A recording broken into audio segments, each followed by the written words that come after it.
Hi students, today we discuss Vision JEE main problems from our material. First problem.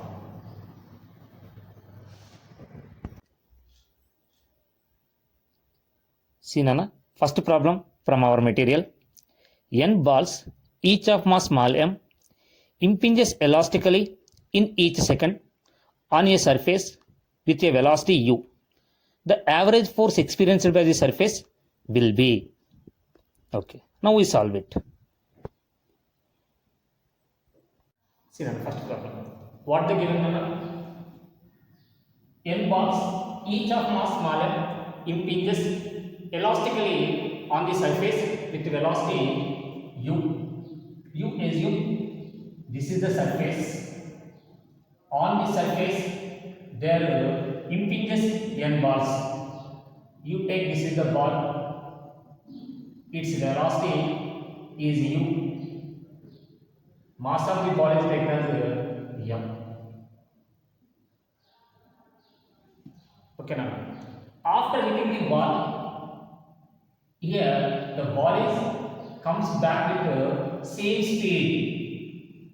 Here they mentioned elastically. Elastically means after hitting this ball, the ball bouncing back with the same speed. That is said to be elastically. In this case, we have to calculate force exerted on the ball or on the surface. Here, force, you know formula to find the force. Force is equal to change in momentum. Force is equal to rate of change in momentum. So, F is equal to, F bar is equal to delta P bar by delta T. First, we have to calculate change in momentum. But what about time? Now, in this problem, they given per second. Per second means delta T is equal to 1 second. Here, what they given? Per second they given. Per second means delta T is equal to 1 second. Then, first we have to calculate change in momentum. What is the initial momentum of the ball? Now, the initial momentum of the ball, P initial is equal to ball is traveling along negative x-axis. Negative x-axis, that's why I am taking minus m into u. Negative x-axis, unit vector is I cap, mu into I cap. Similarly, final momentum, finally ball is traveling along positive x-axis. That's why its momentum along positive x-axis is mu into I cap. Change in momentum, delta P bar is equal to delta P bar is equal to final momentum minus initial momentum. P final minus P initial. That is equal to final momentum is m u into I cap. Formula minus initial momentum is minus m u into I cap. Multiply with minus. Minus into minus becomes plus. Then change in momentum, delta P bar is equal to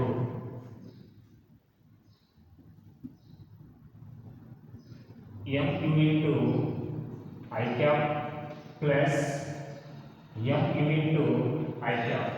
So that is equal to 2 mu into I cap. Now this is the momentum for each ball, one ball. So change in momentum for n balls. Now we have to write change in momentum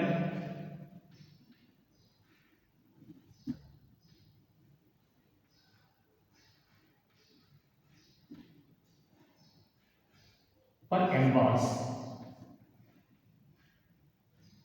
Because here impinges n balls each second.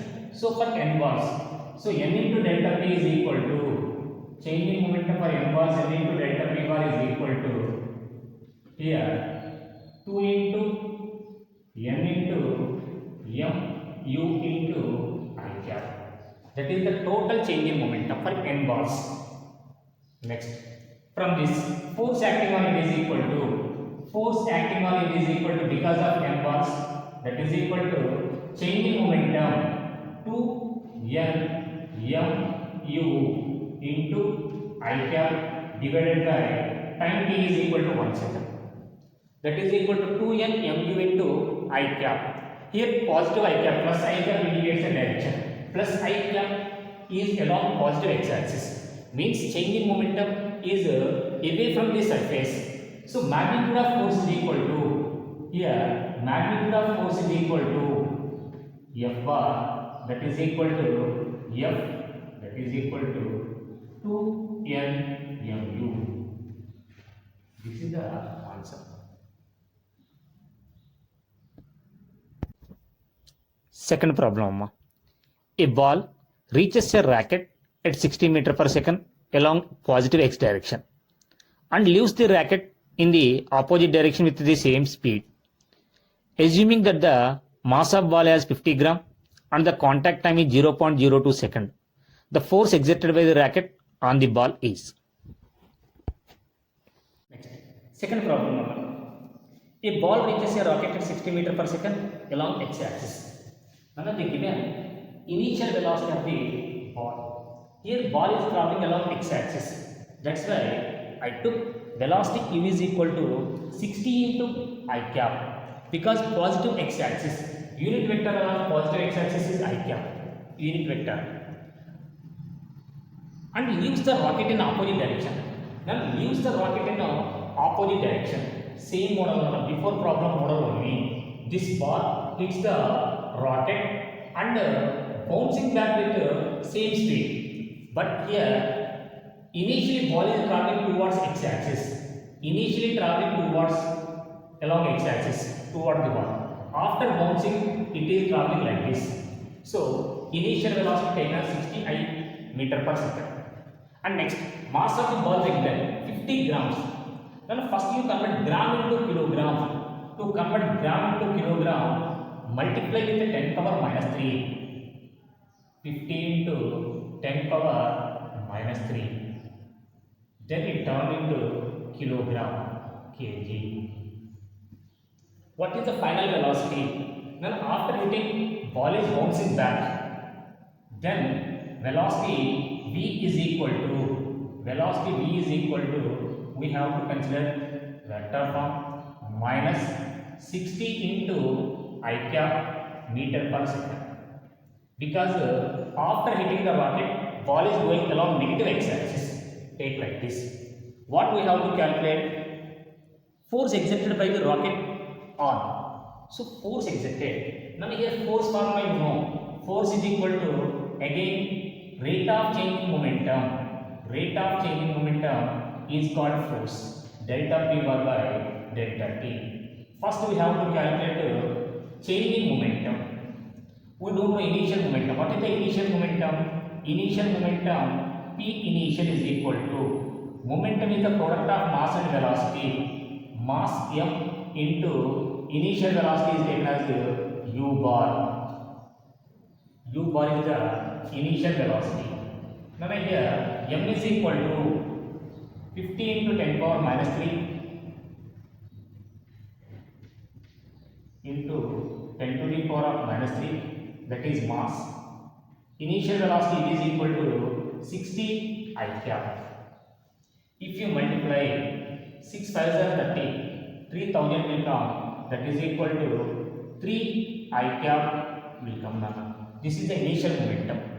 Next, final momentum. P final is equal to mass into its velocity v bar. Now mass is equal to again 15 into 10 to the power of minus 3. Velocity value bouncing back with the same speed. That's why minus 60 I cap. That is equal to minus 3 I cap.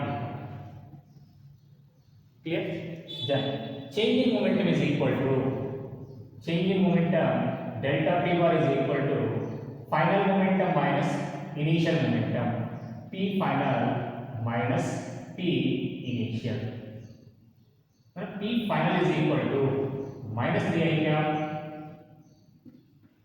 formula minus initial is equal to 3 I cap. So that is equal to minus 6 I cap. That is delta P bar. We have to calculate force. Force is equal to F bar is equal to delta P bar by delta T. Here delta P bar is equal to 6 I cap minus 6 I cap divided by delta T. Time interval they given 0.02 seconds. Time interval 0.02. Now if you simplify, then you get here 0.02. We can write like this. Numerator and denominator multiply with 100. Then you get 6 into 100, 600 divided by 2 you will get. Understood now? Numerator and denominator both multiply with 100. 6 into 100, 600. 0.02 into 100 is equal to 2. If you simplify, then you get 300 minus 300 into I cap. Newton is the answer. Here minus I cap means negative x-axis. So answer is 300 Newton along negative x-axis. Along negative x-axis. This is the answer.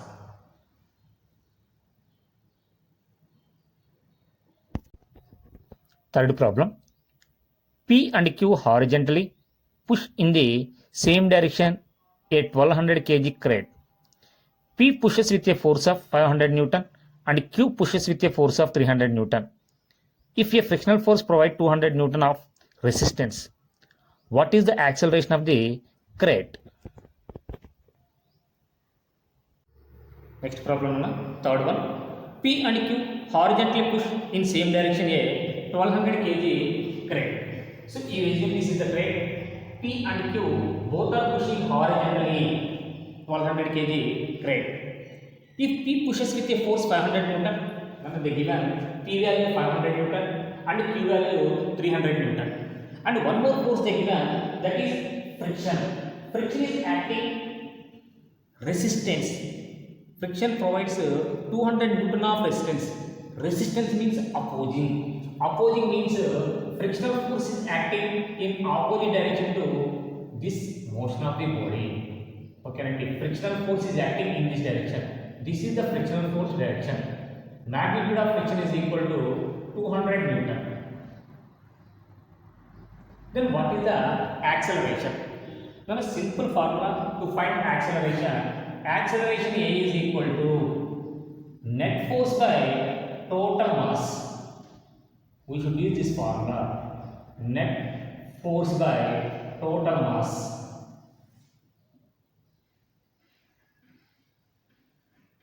What is the net force? Now here, these two are acting in same direction. Same direction, we should add them. 500 plus 300. But frictional force is acting opposite direction. Opposite direction, take it as negative. Minus 200 divided by mass is equal to 1200.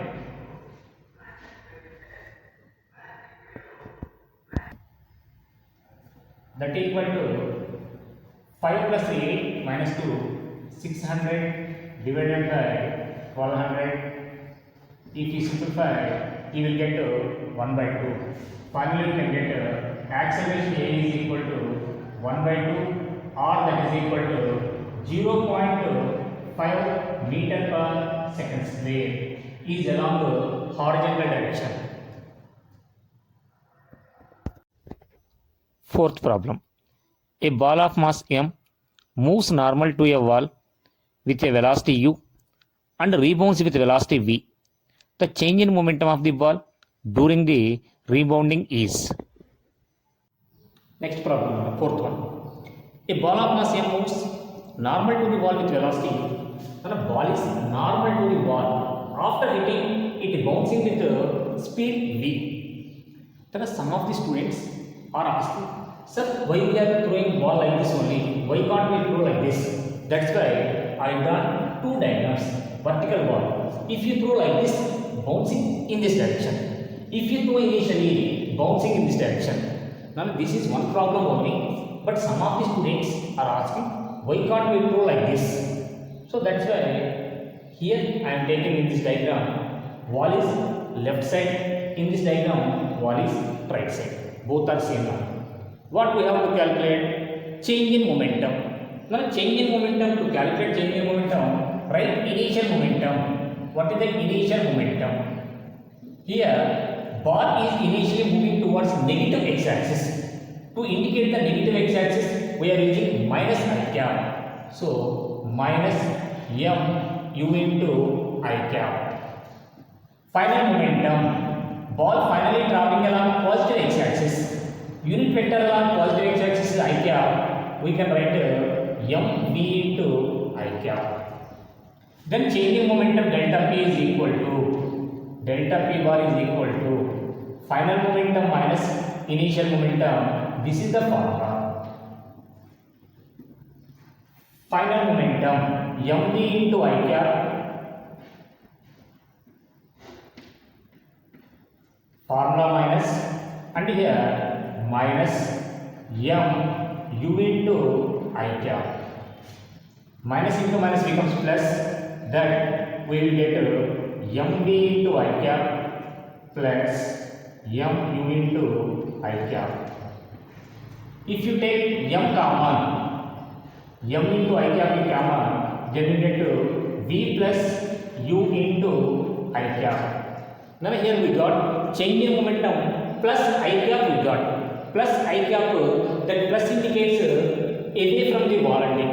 So in this case, change in momentum delta p is equal to, finally we can write change in momentum delta p bar is equal to m into v plus u, direction is away from wall.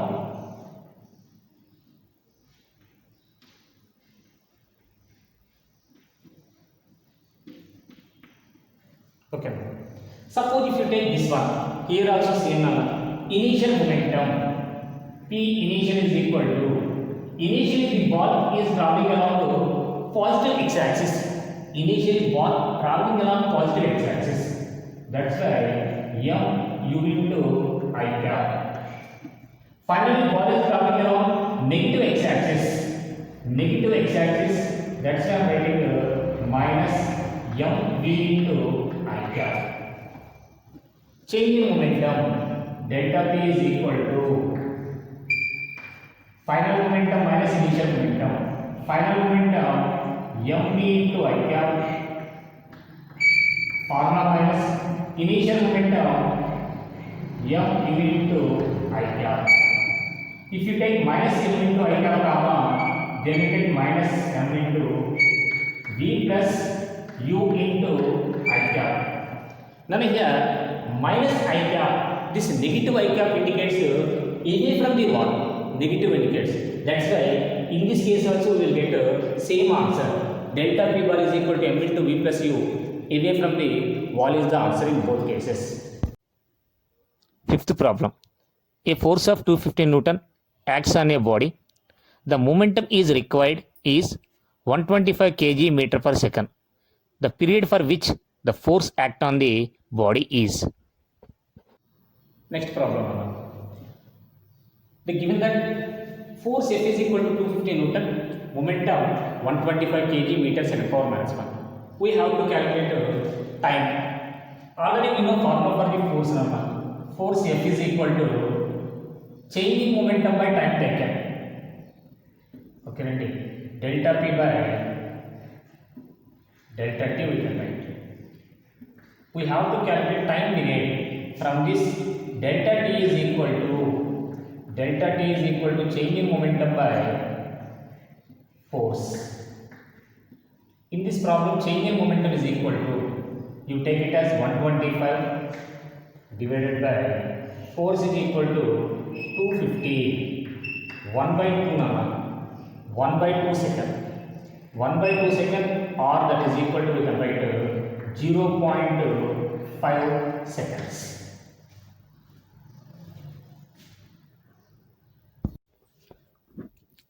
Next, sixth problem, Nana. A machine gun fires a bullet of mass 40 gram with a velocity 1200 meter per second. The man holding it can exert a maximum force of 144 Newton on the gun. How many bullets can he fire per second at the most? See now, next problem. Given that, what they given? Mass of each bullet they given 40 grams. Velocity of each bullet 100 meter per second. Man exerting to hold the gun, he is exerting a force of 144 Newton. Then number of bullets per second gun is firing, we have to calculate. Then first we convert grams into kilogram. To convert it to kilogram, multiply with 10 to the power of minus 3 kg. Now in this case, initially bullet is at rest. Bullet initially at rest means initial velocity is equal to 0. Initial momentum of the bullet is also equal to 0. Here, gun exerting some force on the bullet. Bullet is going in forward direction. Due to action force in this forward direction, reaction exerting on the gun. That's why to hold that man exerting 144 Newton force. We know formula for the force. F is equal to changing momentum by time taken. Now this delta P by delta T for one bullet. Here n bullets are there. So n into delta P by delta T. F is equal to the given 144 is equal to number of bullets n, mass of each bullet m, final momentum is m into v, but initially bullet is at rest, initial velocity is equal to 0, initial momentum 0 divided by time 1 second they given, per second they given. So 144 is equal to, we have to calculate number of bullets n into mass of each bullet 40 into 10 to the power of minus 3 into velocity is equal to 1200. Now if you simplify, then you get n is equal to 3, you will get number. n is equal to 3. Number of bullets per second is equal to 3. Clear?